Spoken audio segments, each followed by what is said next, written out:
دوستو حضرت فاطمہ رضی اللہ تعالی عنہا کی وفات کے بعد حضرت علی رضی اللہ تعالی عنہ نے 10 سال تک کسی سے شادی نہیں کی۔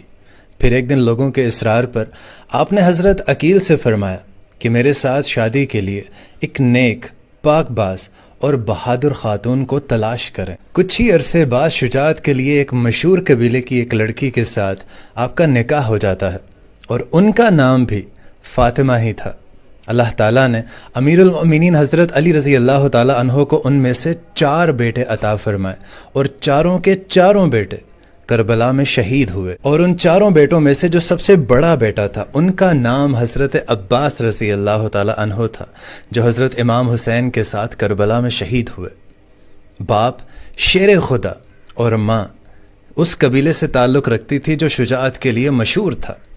حضرت عباس کی ولادت 4 شعبان کو 26 ہجری میں مدینہ میں ہوئی تھی۔ حضرت علی جب حضرت عباس رضی اللہ تعالیٰ عنہ کو اپنی گود میں بٹھاتے تھے تو ان کے آستان ہٹا کر ان کے بازو پر بوسہ دیتے تھے اور زارو قطار روتے چلے جاتے تھے۔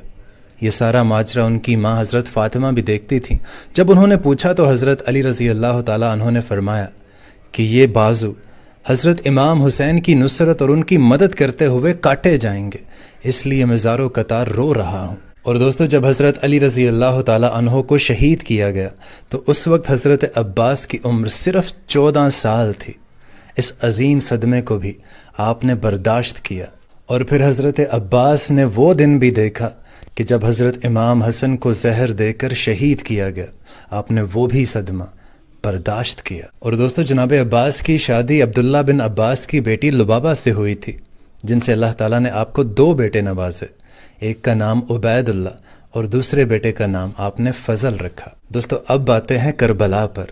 دوستو کربلا میں حضرت عباس نے اپنی شجاعت اور بہادری کا وہ نذرانہ پیش کیا جسے تاریخ آج بھی یاد رکھتی ہے۔ دوستو ابن زیاد جانتا تھا کہ جب تک کربلا کے خیموں میں حضرت عباس موجود ہیں تب تک خیموں تک نہیں پہنچا جا سکتا، اور پھر ابن زیاد نے شمر سے مل کر ایک چال چلی۔ ابن زیاد نے شمر ملعون کو 4000 سپاہی دے کر حضرت عباس کے پاس بھیجا۔ شمر نے حضرت عباس سے کہا کہ میں ابن زیاد کی طرف سے آیا ہوں اور میں تمہارے اور تمہارے بھائیوں کے لیے امان نامہ لکھوا لایا ہوں، لہٰذا تم یہاں سے جا سکتے ہو، تمہیں کوئی کچھ نہیں کہے گا۔ بس اتنا سننا تھا کہ حضرت عباس کا چہرہ سرخ ہو گیا۔ آپ نے امان نامہ پکڑا اور اس کو 2 ٹکڑوں میں تقسیم کر دیا اور کہا کہ ہمت ہے تو مجھ سے مقابلہ کرو، اور تم لوگ چاہتے ہو کہ میں نواسہ رسول سے غداری کروں، ایسا کبھی نہیں ہو سکتا۔ اس طرح شمر اور ابن زیاد کی وہ چال ناکام ہو گئی، اور پھر کربلا کے میدان میں جب سب باری باری سب اپنی شہادتیں پیش کر رہے ہوتے ہیں تو حضرت عباس نواسہ رسول سے عرض کرتے ہیں کہ آقا حسین اب مجھے بھی اجازت دیں، میں ان یزیدیوں کو جہنم واصل کر سکوں۔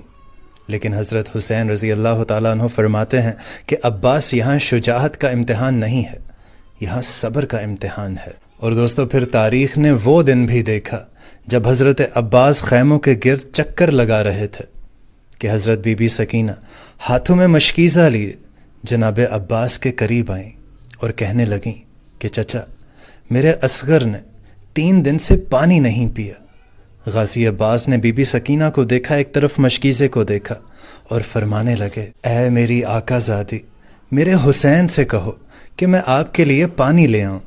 بس بی بی سکینہ حضرت عباس کو لے کر امام حسین کے پاس آتی ہیں اور فرماتی ہیں کہ اے بابا چچا کو اجازت دو، نہر سے پانی لے کر آئیں۔ حضرت امام حسین نے غازی عباس کے چہرے کی طرف دیکھا، ایک آہ بھری، اور فرمایا سکینہ جاؤ میری بہن زینب کے پاس، اگر میری بہن زینب عباس کو اجازت دے دیتی ہے تو تم عباس چلے جانا۔ حضرت عباس اور معصوم سکینہ بی بی حضرت زینب کے خیمے کے قریب آتے ہیں۔ جب حضرت زینب بی بی سکینہ کی معصومیت دیکھتی ہیں تو حضرت عباس کو نہر سے یہ کہہ کر پانی لانے کی اجازت دے دیتی ہیں کہ میرے بابا نے وصیت کی تھی کہ زینب جب تم شام کی گلیوں میں ہاتھ باندھ کر پھرایا جائے گا تو اس وقت صبر سے کام لینا، اور میں کہا کرتی تھی کہ جس کا بھائی عباس جیسا ہو اسے بھلا کوئی کیسے گرفتار کر سکتا ہے۔ یہ سن کر دونوں بہن بھائی زارو قطار رونے لگتے ہیں۔ حضرت عباس پانی کی مشق لیے گھوڑے پر سوار ہوتے ہیں۔ ایک ہاتھ میں علم اٹھاتے ہیں اور نہر کی طرف بڑھنے لگتے ہیں۔ دوستو تاریخ نے لکھا جب حضرت عباس ننگی تلوار اور مشکیزہ لے کر دریائے فرات کی طرف بڑھتے ہیں تو اس وقت عمرو بالحجاج 500 یزیدی فوج کے ساتھ اس دریا پر پہرا دے رہا تھا۔ دوستو کربلا کا تپتا صحرا ہے، سورج اپنی آب و تاب کے ساتھ چمک رہا ہے۔ جب پہرے داروں نے ایک شہ سوار کو اپنی طرف آتے ہوئے دیکھا تو فوج میں ہلچل مچ گئی۔ تاریخ گواہ ہے کہ حضرت عباس نے 133 یزیدیوں کو چیر پھاڑ ڈالا۔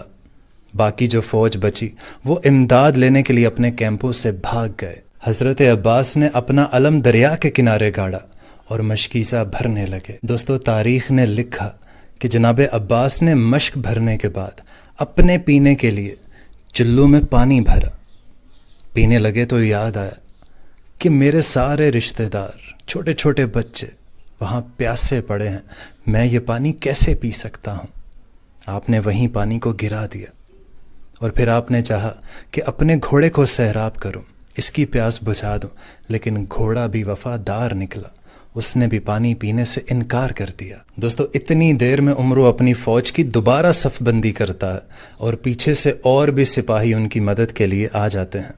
حضرت عباس مشکیزہ اٹھائے گھوڑے پر سوار ہوتے ہیں، اتنے میں ایک تیر ان کے کندھے پر لگتا ہے، لیکن حضرت عباس تب بھی گھوڑے کو خیموں کی طرف دھڑاتے ہیں، لیکن عمرو کی فوج ان کا چاروں طرف سے محاصرہ کر لیتی ہے۔ لیکن حضرت عباس اپنے گھوڑے کو خیمے کی طرف دھڑاتے رہتے ہیں، سپاہی ان کو گھیر لیتے ہیں اور تیروں کی ان پر بوچھاڑ کر دیتے ہیں۔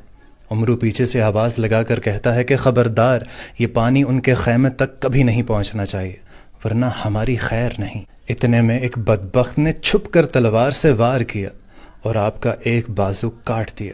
آپ نے مشکیزہ اپنے دوسرے ہاتھ میں پکڑا اور پھر دوسرے بازو پر بھی وار ہوتا ہے اور دوسرا بازو بھی قلم ہو جاتا ہے۔ اور پھر تاریخ نے یہ بھی دیکھا کہ جناب عباس کے دونوں بازو قلم ہونے کے باوجود بھی انہوں نے پانی کا مشکیزہ اپنے منہ سے تھاما، لیکن عمرو کی فوج ایک دفعہ پھر یکجا ہو کر جناب عباس پر تیروں کی بارش کر دیتے ہیں اور وہ تیر مشکیزے پر بھی جا کر لگتے ہیں، جس سے سارا پانی بہہ جاتا ہے۔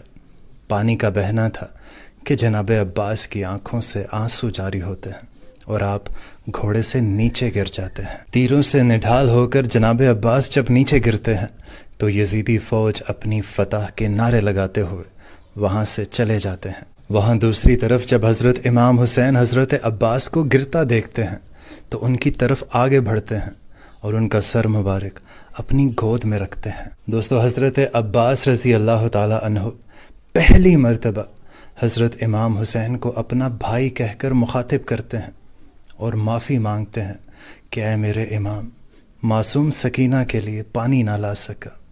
آپ کی روح مبارک دارالفنا سے دارالبقیع کی طرف کوچ کر جاتی ہے۔ دوستو لاکھوں سلام جناب عباس رضی اللہ تعالی عنہ پر۔ تاریخ نے پھر اس کے بعد ایسی بہادری، ایسی شجاعت، ایسی وفا پھر کبھی نہیں دیکھی۔